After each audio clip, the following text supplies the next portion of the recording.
పెట్టి ఈరోజు ఈ ముఖ్యమంత్రి గారు కొడుకు చేసేది ఏంటంటే ఇన్వెస్ట్మెంట్స్ కోసము విదేశాలకు పోతున్నారంట. ఈయనేమో ముఖ్యమంత్రి గారేమో లండన్కు పోయినాడు, వాళ్ళ కొడుకు ఏమైనా ఇటీవల ఆస్ట్రేలియాకు పోయినాడు. ఏం సాధించారు అని చెప్పి నేను అడుగుతున్నాను.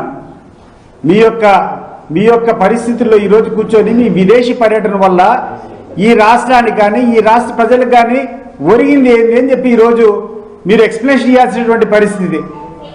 ఇవి వదిలిపెట్టి రాష్ట్రంలో ఉన్నటువంటి ప్రజలంతా ఇబ్బందులు పడతా ఉంటే దీని పక్కన పెట్టి నిన్న చూస్తే మా ఊర్లో కూర్చొని విచారించిన, ఏమయ్యా గ్యాస్ సిలిండర్ సబ్సిడీ అని చెప్పినారు, ఈ యొక్క గ్యాస్ సిలిండర్లు ఏమైనా వచ్చినాయా, సబ్సిడీ అమౌంట్ మీకు పడిందా అంటే ఎక్కడే కానీ ₹1 రాలే. ఈరోజు పెన్షన్లు గడిచిన 2 సంవత్సరాల నుంచి ఒక్క కొత్త పెన్షన్ అయినా వచ్చిందా? 2 సంవత్సరాలు అయిపోయింది. 2 సంవత్సరాల నుంచి అర్హత పొందినటువంటి కొన్ని లక్షల మంది ఈరోజు వృద్ధులంతా కూడా మాకు కొత్తగా పెన్షన్ వస్తాయి, 60 సంవత్సరాలు దాటాయని చెప్పి ఎదురు చూస్తున్నారు. ఈ 2 ఇయర్స్ నుంచి చంద్రబాబు నాయుడు గారు వచ్చిన హయాం నుంచి కొత్త పెన్షన్ ఒకటన్నా ఇచ్చినారా ఒకసారి ఆలోచన చేయండి. ఇవన్నీ పక్కన పెట్టి ఏమి చేసినా ప్రచారం, పర్ఫార్మెన్స్ వీక్, ప్రాపగండా పీకు. జనానికి రావాల్సినటువంటి మీరు ఇచ్చినటువంటి హామీలు ఒకటి కూడా నెరవేర్చలే, కానీ ప్రచారం మాత్రం విపరీతమైనటువంటి పీక్లో చేసేటువంటి పరిస్థితి ఈ చంద్రబాబు నాయుడు గారి ప్రభుత్వంలో కనపడతా ఉంది. ఇటీవల అదాని అని చెప్పాడు, ఇటీవల రిలయన్స్ కోసము ఒక ఇన్వెస్ట్మెంట్ తీసుకొని వచ్చినాం, గూగుల్ యొక్క డేటా సెంటర్ను విశాఖపట్నంలో ఏర్పాటు చేసినాము, దానివల్ల 1,80,000 మంది ఉద్యోగాలు వస్తాయని చెప్పి చంద్రబాబు నాయుడు గారు ప్రచారం చేసుకోవడం ఎక్కడ చూసినా హోర్డింగ్లు పెట్టాడు. నేను అడుగుతున్నాను చంద్రబాబు నాయుడు గారిని, లోకేష్ గారిని, అయ్యా ఈ యొక్క నాకు తెలిసినటువంటి సమాచారం ప్రకారం ఈ రిలయన్స్ ఈ యొక్క గూగుల్ యొక్క డేటా సెంటర్ వల్ల 200 ఉద్యోగాలు కూడా డైరెక్ట్గా వచ్చేటువంటి పరిస్థితి లేదు. నాకున్నటువంటి అనేక మంది టెక్నోక్రాట్స్తో నేను విచారించినప్పుడు 200 ఉద్యోగాలను కూడా వచ్చేదానికి అవకాశం లేదు. ఈ 200 ఉద్యోగాల కోసము ఈ ప్రభుత్వం పెట్టేటువంటి వాళ్ళకి ఇచ్చినటువంటి బెనిఫిట్స్ ఏంటంటే 22,000 కోట్ల బెనిఫిట్స్ ఈరోజు నేరుగా తీసుకొని పోయి ఆ గూగుల్ వాళ్ళకి ఇచ్చారు. గూగుల్కు అదానికి వాళ్ళకి ఇచ్చినటువంటి బెనిఫిట్స్ ఎవరబ్బా సొమ్ము అని చెప్పి నేను అడుగుతున్నాను. గతంలో కూడా చంద్రబాబు నాయుడు గారు అధికారం లేనప్పుడు ఈ రాష్ట్రంలో ఉన్నటువంటి రైతులకు నికరంగా ఉచిత విద్యుత్ సప్లై చేయాలంటే మనం తక్కువ రేటుతో ఈ యొక్క పవర్ పర్చేస్ చేయాలని చెప్పి ఆ రోజు సెకీ అంటే అది ఒక గవర్నమెంట్, సెంట్రల్ గవర్నమెంట్ సంబంధించినటువంటి సంస్థ, సెకీతో ₹2.49 ఆ రోజు కొనుగోలు ఒప్పందం చేస్తే పెద్ద ఎత్తున తప్పులు పెట్టాడు ఈ చంద్రబాబు నాయుడు. ఈరోజు ఏం చేస్తున్నావు చంద్రబాబు నాయుడు గారు? ఈరోజు నువ్వు చేసినటువంటి పవర్ పర్చేస్ అగ్రిమెంట్లు ఎంత కొన్నావు? ₹3 పైన ఈరోజు పెట్టి కొంటున్నావు. అంటే 51 పైసా ఇంతకుముందు కంటే అదనంగా దాదాపు 20% పైన ఈరోజు ఎక్కువ ఇచ్చి కొంటున్నావు. నువ్వా స్కామ్స్టరు? నువ్వా ఈరోజు ఈ రాష్ట్రాన్ని అన్యాయం చేసింది? జగన్మోహన్ రెడ్డి గారు అన్యాయం చేశారా? ఏ రకంగా చేసినా విధ్వంసం అని మాట్లాడావు నువ్వు ఆ రోజు. ఇప్పుడు నేను అడుగుతున్నాను చంద్రబాబు నాయుడు గారిని, విధ్వంసం నువ్వు చేశావా, జగన్మోహన్ రెడ్డి గారు చేశారా? ఎక్కడ మీరు చర్చకు వస్తారో మీరు రండి.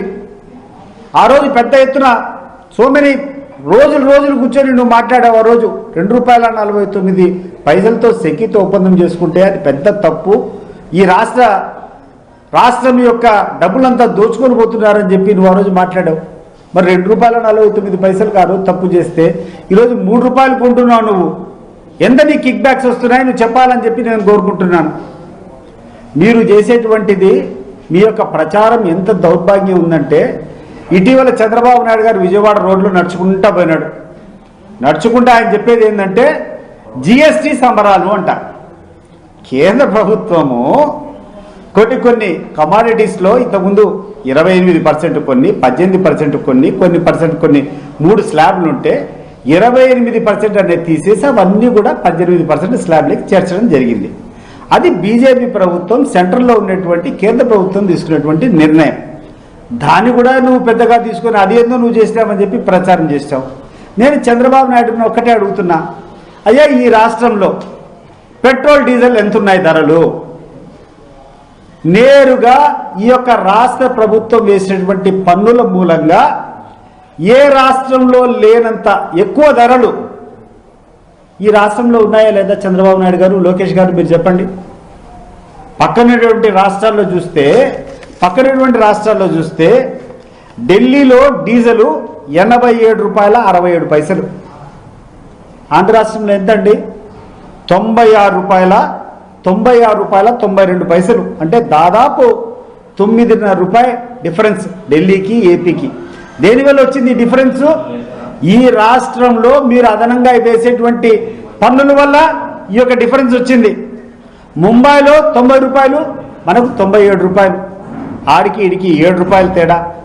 చెన్నైలో 92 రూపాయల 39 పైసలు, మరి ఏపీలో 97 రూపాయలు. ఒక్కరోజు చంద్రబాబు నాయుడు గారు, లోకేష్ గారు కళ్ళు తెరచండి.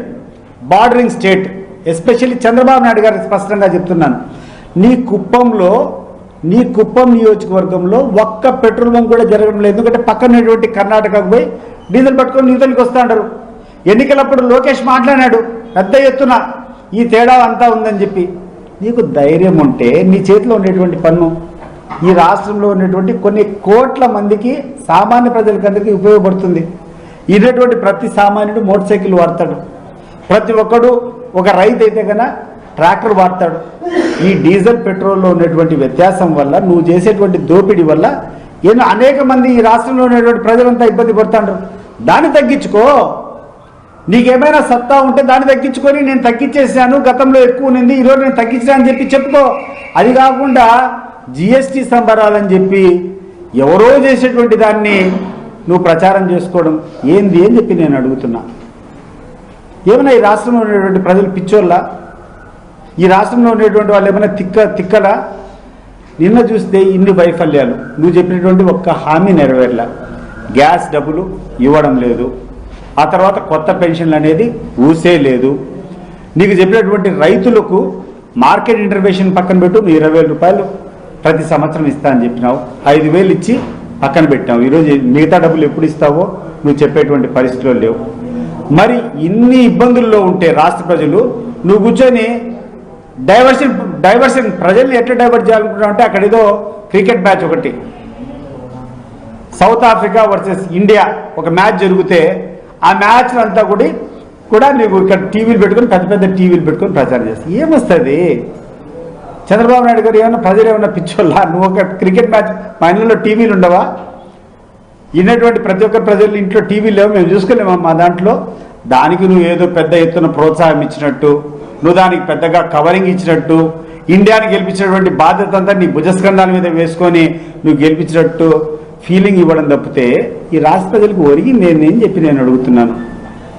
నీ యొక్క పర్ఫార్మెన్స్ అత్యంత దారుణంగా, అత్యంత వీక్ పర్ఫార్మెన్స్ ఎవరిదంటే చంద్రబాబు నాయుడు గారిదే. ఇంతవరకు ఈ ప్రభుత్వం ఇంత వీక్ పర్ఫార్మెన్స్ చూస్తే ప్రజలు అడిగితే చెప్తారు. వీకెస్ట్ పర్ఫార్మెన్స్ ఏంటంటే ఈయనదే.